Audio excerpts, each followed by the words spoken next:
শ্বশুরবাড়িতে আমার নামে সালিশ বসেছে আজ। ড্রয়িং রুমের এক পাশে সোফায় আমার শ্বশুর আর শাশুড়ি বসে আছেন, অন্য পাশে আমার বড় ভাসুর ও যা বসে আছেন। তাদের সাথে দাঁড়িয়ে আছে আমার স্বামী আর ননদ। তাদের সকলের মূল কেন্দ্রবিন্দু হলাম আমি। কোলে আমার 4 বছরের ছেলে বাচ্চা। সালিশে বসার কারণ হলো আমার জায়ের ছেলের জন্য রাখা ডিম আমার ছেলে খেয়ে ফেলেছে বিধায় আমার শাশুড়ি আমার ছেলের গায়ে হাত তুলেছে। সেটার প্রতিবাদ করাই আজ আমার নামে সালিশ উঠেছে। আমার বাবা মাকেও একটু আগে ফোন করে আসতে বলা হয়েছে, ইতিমধ্যে তারাও এসে পড়েছেন। মা এসে আমার গালে একটা থাপ্পড় দিয়ে বসে। আমার গালে হঠাৎ থাপ্পড় দেওয়াতে আমার ছেলেটা ভয়ে আমাকে জাপটে ধরে আমার বুকে মুখ লুকায়। মার আগে ফুসতে ফুসতে বলে, এই শিক্ষা দিয়েছি আমরা তোমায়, শ্বশুরবাড়িতে কিভাবে মানিয়ে চলতে হয় এটা কি ভুলে গেছো? ছোটবেলা থেকে নিজের বোনের সাথে হিংসা করে আসছো, আর এখন নিজের ছেলের সাথে তোমার বোনের ছেলের হিংসা সম্পর্ক তৈরি করছো। আমার বড় যা সম্পর্কে আমার শুধু যা নয়, আমার আপন বড় বোন। আমি সাইরা, আমার বড় বোন সাইমা। আমার বড় বোনের গায়ের রং ফর্সা, আমার গায়ের রংটা একটু চাপা। সুন্দর হওয়ার কারণে ছোটবেলা থেকে বাবা মায়ের আদরে বড় হয়েছে আমার বড় বোন। এমন কোনো আবদার নেই যেটা বাবা মা পূরণ করেননি। আর এইদিকে আমার গায়ের রংটা চাপা হওয়ার কারণে ছোটবেলা থেকে আমার বাবা মায়ের অবহেলার শিকার হতে হয়েছে আমাকে। বিয়ের পর শ্বশুরবাড়িতে তাই হয়ে এসেছে। সংসারের সমস্ত কাজ আমাকে একা করতে হতো।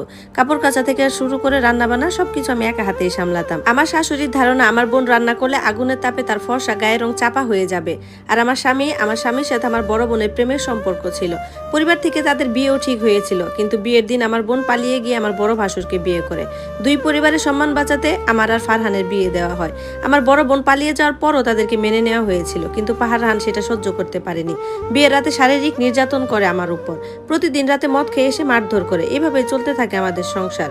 আমাদের সংসার বললে ভুল হবে, আমার একার সংসার এটা। একদিন আমার একার সংসারে আলো হয়ে আসে আমার ছেলে সারিদ। অরিজিনাল ভয়েস এন্ড ভিডিও জান্নাত স্টোরি। আমি যখন সন্তান সম্ভবা হই, একই সাথে আমার বোনও সন্তান সম্ভবা হয়। আমার বড় বোনেরও ছেলে হয়েছে, ওর নাম সাইম। তার ছেলে হওয়ার পর থেকে ফারহান একদম বদলে যায়। আগের মতো মদ খেয়ে বাড়ি ফিরে না, সন্ধ্যা হওয়ার সাথে সাথে বাড়ি ফিরে আসে।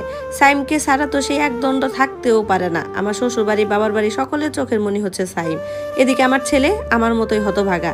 দাদা দাদি নানা নানির কথা তো বাদই দিলাম, ওর বাবা আজ পর্যন্ত আমার ছেলেকে কোলে নিয়ে কপালে চুমু দিয়ে একবারও আদর করেনি। যত সব খেলনা আসতো সবকিছু সাইমের জন্যই আসতো। সাইমকে যখন সকলে আদর করতো তখন আমার ছেলেটা আদো আদো গলায় বলতো, মা আমাকে কেউ আদর করে না কেন? আমি কি এতই পচা? কেউ আমায় আদর করে না কেন বলে কেঁদে উঠতো। তখন কিছু বলার থাকতো না আমার। যেখানে আমি নিজেই অভাগী, সেখানে আমার ছেলের ভাগ্য যে ভালো হবে সেটা কি করে হয়? শালি শেষ করে সিদ্ধান্ত হলো আমাকে আমার শাশুড়ি পায়ে ধরে ক্ষমা চাইতে হবে, আর ডিম খাওয়ার অপরাধে আমার ছেলেকে বাহিরে রোদের মধ্যে কান ধরে দাঁড়িয়ে থাকতে হবে। এবার আমি আমার স্বামীর দিকে তাকালাম আর বললাম, তুমি কিছু বলবে না? আমার ছেলেটা এই রোদের ভিতর কিভাবে দাঁড়িয়ে থাকবে? তুমি কোনো প্রতিবাদ করবে না? ফারহান তখন বলল, ভুল যখন করেছো শাস্তি তো পেতেই হবে। যদি শাস্তি না মানো তাহলে আমাদের বাড়ি থেকে বেরিয়ে যেতে পারো। পাশ থেকে আমার বাবা বলল, যা বলছে সেটা মেনে নাও। এখান থেকে চলে গেলে আমি তোমাদের দায়িত্ব নিতে পারবো না। আমি শুধু চুপচাপ শুনে গেলাম তাদের কথা। আশাও তো হলাম না এমনটা যে হবে আমি আগে থেকে ধারণা করে রেখেছিলাম। একটু আসছি বলে ওখান থেকে উঠে নিজের রুমে চলে গেলাম। আমার টাকায় কেনা আমার আর আমার ছেলের সব প্রয়োজনীয় জিনিস একটা ব্যাগে ভরে রুম থেকে বেরিয়ে এলাম। আমাকে ব্যাগ হাতে আসতে দেখে সকলে তো অবাকের চরম সীমা নাই। কেউ ধারণাই করতে পারেনি যে আমি এমনটা করব। সকলে অবাক দৃষ্টিতে তাকিয়ে আছে আমার দিকে। আমি গিয়ে আমার ছেলেকে কোলে তুলে নিয়ে ফারহানকে বললাম, তোমার সংসারে থাকার জন্য আমার ছেলের প্রাণ ঝুঁকিতে থাকতে পারে, তাই চলে যাচ্ছি। আর চিন্তা করো না, ডিভোর্স পেপার খুব জলদি পেয়ে যাবে, আশা করি সাইনটাও করে দিবে। ফারহান বলল, চলে যাচ্ছ যাও, দেখো আবার যেন ফিরে আসতে না হয়। এই বাড়িতে তো আরামে এসে দিন কাটিয়েছো। আমার মা তখন কড়া স্বরে বলল, আমাদের কাছে সাহায্যের জন্য একদম আশা করবে না। আমি তাচ্ছিল্যের হাসি এসে মাকে বললাম, সাহায্য আপনাদের কাছ থেকে হাসালেন? আজ পর্যন্ত কখনো আমার ভালো মন্দ নিয়ে কখনো ভেবেছেন আপনারা? ছোট থেকে শুধু পার্থক্যই করে এসেছেন। কেন আমার গায়ের রং চাপা বলে? ফারহানের দিকে তাকিয়ে বললাম, কি বললে? তোমাদের বাড়িতে আরামা এসে থেকেছি, ভোর থেকে রাত পর্যন্ত গাধার মতো খেটেছি, আর এটাকে আরামা এসে থাকা বলে না। বিয়ের পরের দিন থেকে বাসার সব কাজ আমাকে একা করতে হতো, সকলের কাপড় চোপড় একা কাচতে হতো। আমার বোনের মতো আমিও তো নতুন বউ ছিলাম, তাই না? তারপরও আমাকে দিয়ে সব কাজ করিয়েছো তোমরা। অথচ দেখো বিয়ের এত দিন পর্যন্ত আপুকে একটা কাজ করতে হয়নি। তোমরাই বলো যে আমি আমার বড় বোনকে হিংসা করি। আসলে তো হিংসার বীজ তোমরা আমার মনে গেঁথে দিয়েছো। যখন আমার আপু আরাম করে শুয়ে বসে দিন পার করতো তখন আমাকে সারাদিন ঝিয়ের মতো খাটতে হতো। আপু যখন ভুল করে মায়ের স্বর্ণের কানের দুল ভেঙে ফেলেছিল, মা তখন কিছুই বলেনি। অথচ আমার হাত থেকে একটা কাচের গ্লাস ভেঙে পড়ে গিয়েছিল, তখন তিনি আমাকে কম কথায় শোনায়নি, সাথে আমার গায়ে হাত তুলতেও দ্বিধা করেননি উনি। আপু যখন গর্ভবতী ছিল তাকে বিছানা থেকে নামতে পর্যন্ত দাওনি, সাথে ভালো খাবার ফলমূল সবকিছু দিয়েছো। আর আমার বেলায় গর্ভবতী অবস্থায় সব কাজ করতে হয়েছে আমাকে, আর ফলমূল তো দূরের কথা, পেট ভরে কখনো খেতে পর্যন্ত দাওনি। দাওনি। গর্ভাবস্থায় তো কত কিছু খেতে মন চায়, তোমাকে বললে কি তুমি কখনো কিছু এনে দিয়েছো?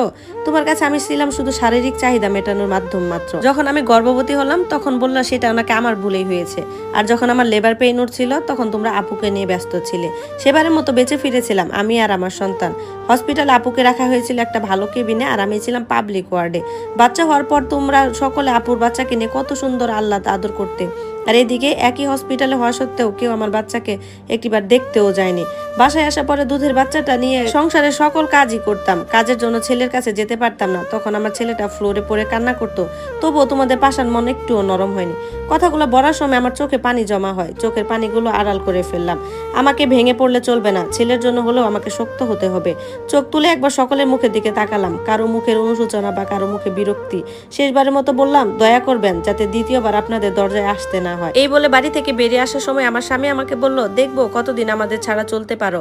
বাবা ছাড়া সমাজ তোমার ছেলেকে ভালো চোখে দেখবে না, তা নিশ্চয় জানো। তাছাড়া ছেলের জন্য হলেও তোমাকে এই বাড়িতে ফিরে আসতেই হবে। আমি তাকে জবাব দিলাম, তোমার মতো বাবা থাকার চেয়ে আমার ছেলে পিতৃ পরিচয়হীন ভাবে বেঁচে থাকা অনেক ভালো। তুমি কখন ওকে কোলে নিয়ে দেখেছো, আদর করেছো? বলতে পারবে? পারবে না। তোমার সব আল্লাহ তো সাইমকে নিয়ে, তুমি থাকো ওকে নিয়ে। আমি কখনো আমার ছেলেকে জানতে দেব না যে তোমার একটা কাপুরুষ বাবা ছিল, এমনকি তোমার পরিবারের ছায়াও আমি আমার ছেলের উপর পড়তে দেব না। আমার কথাগুলো শুনে যেন এক মুহূর্তের জন্য স্তব্ধ হয়ে গেল ফারহান। এরপর আমি আমার ছেলেকে নিয়ে বাড়ি থেকে বের হয়ে আসি। তারপর আমরা একটা বাস স্ট্যান্ডে বসে আছি। অনেকক্ষণ ধরে কিছু না খাওয়ার ফলে ভীষণ খিদে পেয়েছে। বাস স্ট্যান্ড থেকে কিছুটা দূরে একটা ভাতের হোটেল, আপাতত ছেলেকে নিয়ে সেখানেই গেলাম। অনেকদিন পর পেট ভরে ভাত খেলাম, বিল পরিশোধ করে বেরিয়ে এলাম সেখান থেকে। এখন গন্তব্য রুহির বাসা। রুহি আমার ছোটবেলার ফ্রেন্ড, আপাতত সেখানে থাকবো কিছুদিন। ভাগ্য ভালো, পড়াশোনার পাশাপাশি আমি ফ্রিল্যান্সিংটা আগেই শিখেছিলাম। পড়াশোনার পাশাপাশি ফ্রিল্যান্সিং করতাম, মাঝে মাঝে ভালো অঙ্কের টাকাও আয় করতাম, আর সেই টাকা দিয়ে নিজের আর ছেলের প্রয়োজন থাকলে সেগুলো খরচ করতাম। ফ্রিল্যান্সিং করার বিষয়টা রুহি ছাড়া আর কেউই জানতো না। অবশ্য রুহি না থাকলে আমার ফ্রিল্যান্সিংটাও শেখা হতো না। গাড়িটা এসে রুহিদের দোতলা বাড়ির সামনে এসে থামলো। ভাড়া মিটিয়ে সদর দরজায় গিয়ে কলিং বেল বাজালাম। একটু পর একজন মহিলা এসে দরজা খুললো। মহিলাটিকে আমি চিনি, জমেলা খালা, রুহিদের বাসায় কাজ করেন। আমাকে দেখে জমেলা খালা আন্টি মানে রুহির আম্মুকে ডাকতে থাকে। বড় ভাবি দেখেন কে আইছে, সারা আপামনি আইছে। এখানে সবাই আমাকে সাইরা না সারা বলে ডাকে। জমেলা খালা ডাকে ভেতর থেকে আন্টি আর রুহি বেরিয়ে আসে। কে এসেছে খালা, আর তুমি এভাবে চিৎকার করছো কেন? দরজার সামনে আমাকে দাঁড়িয়ে থাকতে দেখে রুহি হঠাৎ দৌড়ে এসে আমাকে জড়িয়ে ধরে। দোস্ত, তুই এতদিন পর, বিয়ের পর তো আমাকে ভুলেই গিয়েছিলি। জানিস আমরা তোকে কত মিস করেছি, তোকে দেখে কতটা খুশি হয়েছি তোকে বলে বোঝাতে পারবো না।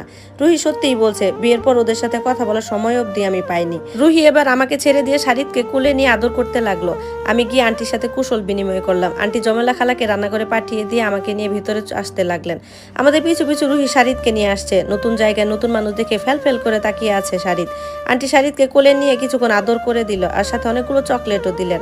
আমাদের বসতে বলে তিনি রান্নাঘরে যান জমেলা খালাকে সাহায্য করার জন্য। এদিকে রুহি আমাকে জেরা করেই যাচ্ছে। ওর ধারণা আমার সাথে এমন কিছু হয়েছে যার জন্য আমি চলে এসেছি।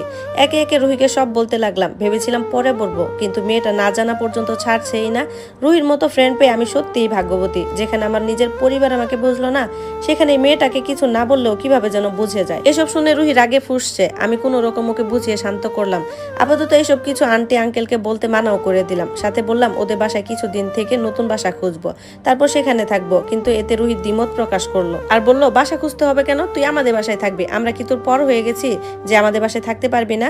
আমি বললাম, দেখ তোরা পর হয়ে গেছিস, বিষয়টা এমন না। আমি কারো উপর বোঝা বানাতে চাই না। ধন্যবাদ সবাইকে। গল্পটি কেমন লাগলো সবাই জানাবেন। আর এই গল্পের বাকি পর্বটা আগামীকাল আপলোড করা হবে, আর প্রত্যেকটা পর্বই গল্পের কমেন্ট বক্সে দেওয়া থাকে।